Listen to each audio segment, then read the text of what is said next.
తాకట్లో ఉన్న మీ బంగారాన్ని విడిపించి ఆ రోజు ఆన్లైన్ రేటుకి కొంటాం. Sharma gold company.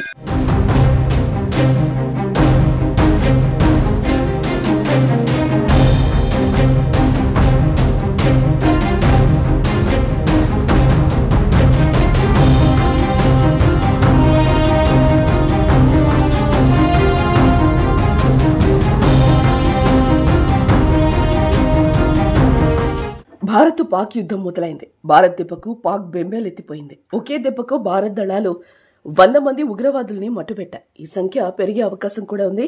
పహల్గామ్ ఉగ్రదాడికి ప్రతీకార చర్య ఉంటుందని చెప్పి మరీ దాడి చేసింది. మంగళవారం అర్ధరాత్రి 1:44 ఆపరేషన్ సింధూర్ పేరుతో భారత్ మెరుపు దాడులు చేసింది. Indian army, Indian navy, Indian air force త్రివిధ దళాలు కలిసి పాక్పై విరుచుకుపడ్డాయి. ఐరాస నిషేధించిన 9 ఉగ్రస్థావరాలపై భారత్ ఈ దాడులు చేసింది. ముజఫరాబాద్ లో 2 దాడులు చేసింది. బహవల్పూర్ లో 3వ దాడి చేసింది. కోట్లీలో 4వ దాడి, చెక్అమ్రూలో 5వ దాడి, గుల్పూర్లో 6వ దాడి, బింబర్లో 7వ దాడి, మురిడ్కేలో 8వ దాడి, సియాల్కోట్లో 9వ దాడి చేసినట్లు భారత్ ప్రకటించింది. ధ్వంసం చేసిన 9 లక్ష్యాల్లో బహవల్పూర్లోని జైషే మహమ్మద్ ప్రధాన కార్యాలయం, మురిద్కేలోని లష్కరే తోయిబా స్థావరం కూడా ఉన్నట్టు తెలుస్తోంది. పిఓకేలో ఉన్న ఈ ఉగ్రస్థావరాలను భారత్ ముందుగా గుర్తించి గురి చూసి కొట్టింది. భారత్ దెబ్బకు మొత్తం 100 మంది ఉగ్రవాదులు హతమైనట్టుగా తెలుస్తోంది. ఈ దాడుల్లో త్రివిధ దళాలకు చెందిన ఖచ్చితత్వంతో కూడిన దాడి ఆయుధ వ్యవస్థలను ఉపయోగించినట్లుగా విశ్వసనీయ వర్గాలు తెలిపాయి. లక్ష్యాన్ని ఛేదించి విధ్వంసం సృష్టించే కామికేజ్ డ్రోన్లు కూడా ఈ దాడిలో వినియోగించినట్లుగా సమాచారం. ఈ దాడిలో పాకిస్తాన్ సైనిక స్థావరాలకు ఎలాంటి హాని కలిగించలేదు. పాక్ సైన్యాన్ని లక్ష్యంగా చేసుకోలేదని రక్షణ మంత్రిత్వ శాఖ విడుదల చేసిన ఒక ప్రకటనలో పేర్కొంది. కేవలం ఉగ్రవాద మూలాలను మాత్రమే టార్గెట్ చేశామని పేర్కొంది. పాకిస్తాన్ సైనిక స్థావరాలపై కాకుండా కేవలం ఆ దేశంలో ఉన్న ఉగ్ర స్థావరాలపై మాత్రమే ఈ దాడులు చేసినట్టు భారత్ సైన్యం వెల్లడించింది.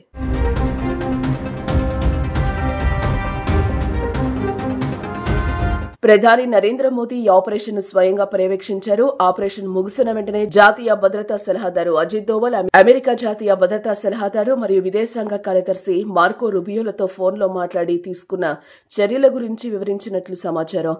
ఆపరేషన్ సింధూర్ పై పూర్తి వివరాలతో కూడిన ప్రకటనను సైన్యం త్వరలో విడుదల చేయనుంది.